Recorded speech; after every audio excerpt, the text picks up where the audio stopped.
کراچی کی بدنام زمانہ منشیات ڈیلر انمول عرف پنکی نے دوران تفتیش اپنے نیٹ ورک کو چلانے کے ایسے جدید طریقے بتائے ہیں کہ تفتیش کار بھی حیران رہ گئے۔ ملزمہ کا نیٹ ورک اس قدر منظم تھا کہ رائڈر اور خریدار ایک دوسرے کی شکل تک نہیں دیکھ سکتے تھے۔ شعیب، اس حوالے سے بتائیے گا کیا انکشافات ہوئے ہیں اس انویسٹیگیشن میں؟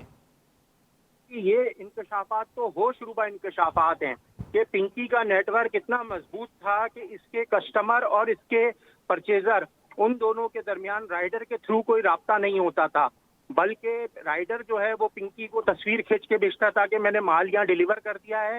پنکی خود وہ تصویر اپنے کسٹمر کو بھیجتی تھی۔ یعنی کہ جیسے ہم کوئی آن لائن ڈیلیوری چیز منگاتے ہیں تو اس کے درمیان کسٹمر اور رائڈر کا آپس میں رابطہ ہوتا ہے، لیکن پنکی نے یہ معاملہ ختم کیا ہوا تھا۔ تو یہ بہت زیادہ حیران کن انکشاف ہے، کیونکہ آپس میں خریدار سے کوئی رابطہ نہیں ہوتا تھا، تو اس سلسلے میں پھر ملزمان کو پتہ نہیں ہوتا تھا کہ وہ کیا چیز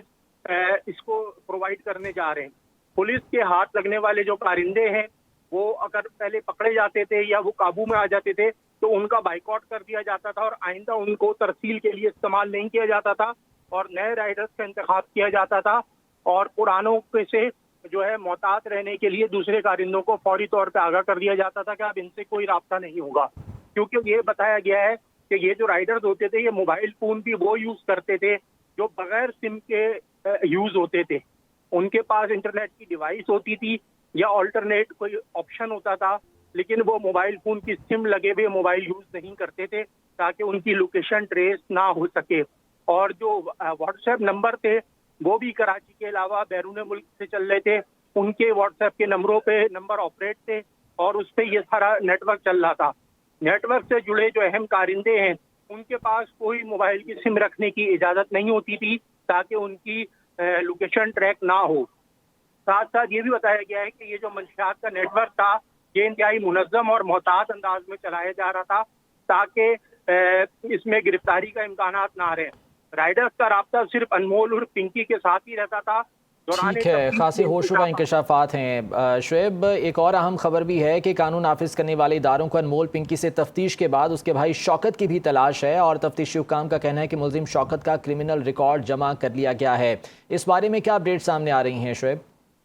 جی دیکھیں، یہ جو کوئین ہے اپنی انمول اور پنکی، جو کہ اس کے حوالے سے اس کا جو بھائی ہے شوکت، اس کی تلاش ہے قانون نافذ کرنے والوں کو۔ اس کا سی آر او کا تمام ریکارڈ بھی ہم نے حاصل کرا ہے ناظرین کے لیے کہ جو شوکت ملزم ہے اس کا جو بھائی، اس کا تمام جو کرمنل ریکارڈ موجود ہے، اور شوکت جو ہے پہلے گرفتار ہوا ہے، لیکن ابھی بھی اس کے خلاف ایک اور مقدمے کی تفصیلات بھی سامنے آئی ہیں جو کہ کراچی کے بورڈ ویسن تھانے میں درج ہے، اور وہ بھی منشیات فروشی کا ہی مقدمہ ہے۔ پنکی سے تفتیش کے دوران یہ بھی پتہ چلا ہے کہ کوکین ڈیلر کا ایک اور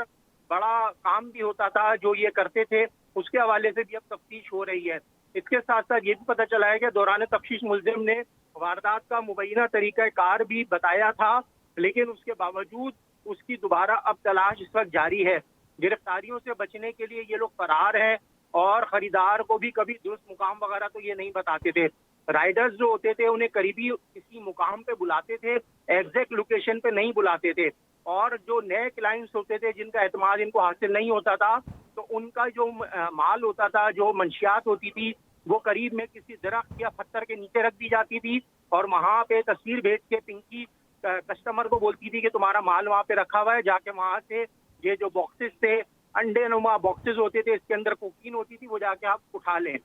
اس کے ساتھ ساتھ یہ بھی معاملہ ہے کہ یہ جو خریدار ہوتے تھے ان کو رائڈر کا پتہ ہی نہیں ہوتا تھا کہ یہ مال رکھ کے کون گیا ہے، تاکہ اگر قانون نافذ کرنے والے کوئی چھاپا ماریں تو انہیں لوکیشن ایگزیکٹ شیئر ہی نہیں کی جاتی تھی، اور بڑے محتاط انداز سے۔ ٹھیک ہے، اس حوالے سے انویسٹیگیشنز جاری ہیں اور جو انکشافات سامنے آ رہے ہیں وہ خاصے ہوش ربا ہیں۔ بہت شکریہ شعیب انی، بیورو چیف سندھ ہمارے ساتھ موجود تھے، اپڈیٹ کر رہے تھے۔